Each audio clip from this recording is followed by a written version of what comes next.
Olá, senhoras e senhores, meu nome é Felipe Ferreira, você está assistindo ao Jacaretanga e hoje vamos mostrar por que nossa cultura é um lixo. Então já se inscreva no nosso canal e ative o sininho.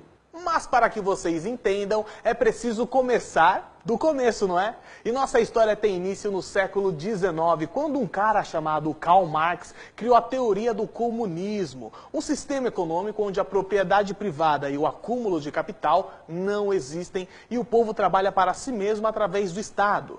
Marx se juntou com um outro cara chamado Friedrich Engels, alertando os proletariados, os peão da Alemanha, de que eles deveriam se rebelar contra o capitalismo. E os convenceram disso, dizendo que tudo que a classe operária produz deve permanecer com a classe operária, dane-se os patrões.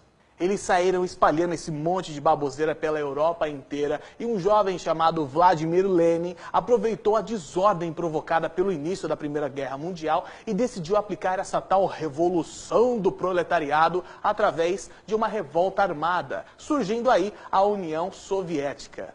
Depois de 5 anos, Lenin foi ver se no céu tem pão. E morreu.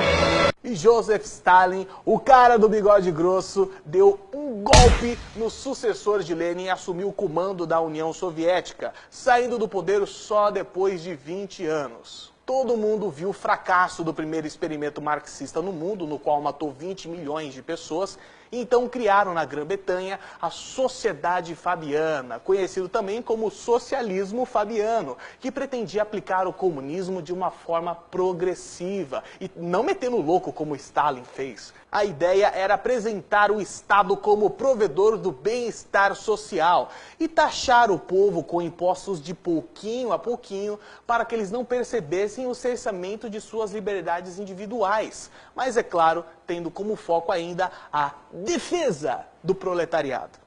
Enquanto isso, criavam na Alemanha a social-democracia, não é, Dória? Sou um social-democrata do seu país, é assim que eu me apresento. Muito parecida com o socialismo fabiano, esse sistema também pretendia libertar os trabalhadores dos malvados capitalistas burgueses e dizia lutar também por aqueles que sofriam preconceito pela sua cultura ou situação econômica. Já na Itália, o jornalista e líder do Partido Comunista Italiano, Antonio Gramsci, escreveu, enquanto estava na cadeia, o seu livro Cadernos do Cárcere, e chegou à conclusão de que a União Soviética fracassou porque uma ditadura comunista jamais resistiria sem uma hegemonia cultural. Então, Gramsci propôs o controle do sistema educacional, das instituições religiosas e dos meios de comunicação. Que nós vamos ter que regulamentar os meios de comunicação nesse país. E diante disso tudo, um outro alemão chamado Felix Well chegou à seguinte conclusão: com as bases da sociedade destruídas, o Estado cada vez mais vai ser visto como necessário para corrigir esses problemas. E foi assim que nasceu a Escola de Frankfurt, que, ao contrário das escolas tradicionais, passou a deturpar os valores morais e cívicos que sempre foram estabelecidos pela igreja e pela família. Esse movimento deu origem também à tal teoria crítica, que se baseia em criticar basicamente tudo até a exaustão, tornando assim mais fácil de derrubar as bases da sociedade. E você aí levando seu filho para a escola achando que o pensamento crítico que ele está aprendendo na aula de filosofia tem outro propósito. Enfim, esses estudos serviram para criarem na França o desconstrucionismo, que tem como fundamento distorcer a ideia de algo para que aquilo ganhe um novo sentido. E foi esse desconstrucionismo que deu origem ao politicamente correto, afinal ele relativiza a moralidade de acordo com as suas necessidades políticas.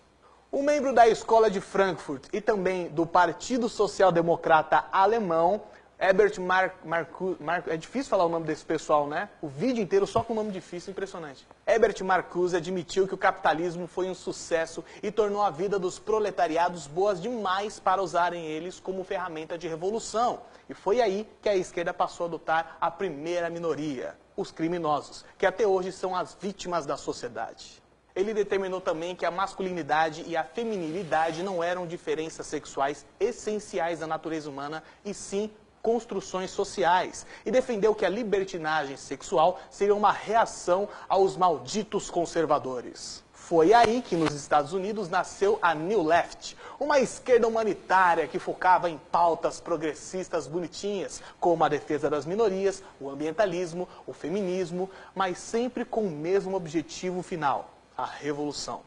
Nos anos 80, a New Left serviu como base para outro pensador comunista, o Saul Alinsky, que tinha como base 3 premissas. A primeira delas, a desinformação. Porque, segundo ele, não se pode contar seu objetivo final ao povo, porque ele pode se assustar e não apoiar a causa. A segunda é o niilismo político, onde tudo vale para que a revolução aconteça, sem valores, sem regras, como se a corrupção fosse necessária para chegar ao poder. E o terceiro pilar é a difamação do oponente pela extinção de sua vida pública, igualzinho ao que fazem com o Bolsonaro aqui no Brasil. Foram justamente os pensamentos desse Saul Alinsky que serviram de base para o Lula chegar ao poder junto com seus amiguinhos do PSDB, MDB, PCdoB e o escambau. Saul Alinsky achava que o coletivismo era a chave para a desconstrução do capitalismo que Marx tanto pregava. Para ele, o esquema era dividir a sociedade em classes e fazer o povo brigar entre si para conseguir o apoio das minorias que, na verdade, são a maioria.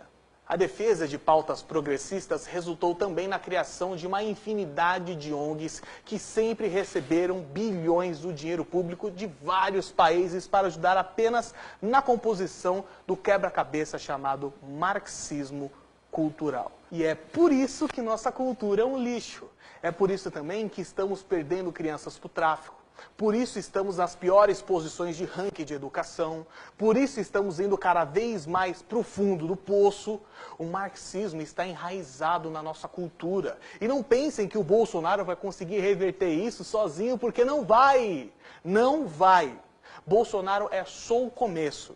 E estaremos livres de toda essa podridão só daqui a muitos e muitos anos. Saibam que se depois do governo Bolsonaro elegerem outro socialista, todo o trabalho que estamos fazendo vai ser em vão, porque o Brasil não aguenta mais um governo socialista. Enfim, senhoras e senhores, meu nome é Felipe Ferreira, não se esqueça de se inscrever no canal do Jacaré de Tanga no YouTube, ativar o sininho, compartilhar esse vídeo e até a próxima. Tchau, tchau.